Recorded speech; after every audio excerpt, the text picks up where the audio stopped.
রাজধানী হিসেবে ঢাকার বয়স এখন 416 বছর। এ উপলক্ষে হৃদয়ের ঢাকা শিরোনামে 7 দিনব্যাপী চলচ্চিত্র উৎসবের আয়োজন করেছে ঢাকা সিটি কর্পোরেশন। এ নিয়ে বুধবার কর্পোরেশনের কর্তা ব্যক্তি ও শিল্পীদের উপস্থিতিতে রাজধানীর মধুমিতা সিনেমা হলে একটি সংবাদ সম্মেলন আয়োজন করা হয়। আয়োজকরা জানান, এই শহরের সংস্কৃতির অন্যতম গুরুত্বপূর্ণ অংশ জুড়ে ছিল চলচ্চিত্র। ঢাকার দর্শকদের কাছে বাংলা সিনেমা পৌঁছে দিতে মধুমিতা হলের ভূমিকাও অপরিসীম। এরই ধারাবাহিকতায় মধুমিতা হলে 22 আগস্ট থেকে শুরু হচ্ছে ব্যতিক্রমী এক চলচ্চিত্র উৎসব, যেখানে প্রদর্শিত হবে বাংলাদেশের প্রথম সবাক সিনেমা মুখ ও মুখোশ সহ বেশ কিছু ক্লাসিক সিনেমা।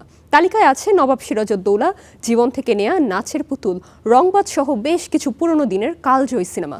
এছাড়াও নায়করাজ রাজ্জাক, রোজি আফরোজি, সুভাষ দত্ত, খলিল উদ্দিন খান, গাজী মাজহারুল আনোয়ার সহ বেশ কয়েকজন সিনেমা সংশ্লিষ্টদের দেয়া হবে বিশেষ সম্মাননা। উৎসব শেষ হবে 28 আগস্ট। মূলত এদিন সংবাদ সম্মেলনের মাধ্যমে ঢাকাবাসীকে এই চলচ্চিত্র উৎসবে যোগ দেওয়ার আমন্ত্রণ দেওয়ার পাশাপাশি সিনেমার পুরনো ঐতিহ্যকে ফিরিয়ে আনার আহ্বান জানান আয়োজকরা। সিনেমা হল বন্ধ হয়ে যাবে, সিনেমা মানুষ দেখবে না, এটা আসলে কোন জগতে এসে পড়লাম আমরা কি অনেক পিছিয়ে গেছি না আগায় গেছি বুঝতে পারি না। 22 তারিখ থেকে আমাদের এই উৎসবটা শুরু হচ্ছে এবং আমি আশা করব যে মধুমিতা সিনেমা হলে, যেহেতু এটা টিকিট নাই, তো এটা একটু সাংবাদিক ভাইরা যদি একটু প্রচার করেন তাহলে কিন্তু অনেক দর্শক আর পুরনো ঢাকার পুরনো আমলের ছবি অনেকেই দেখতে চাবে।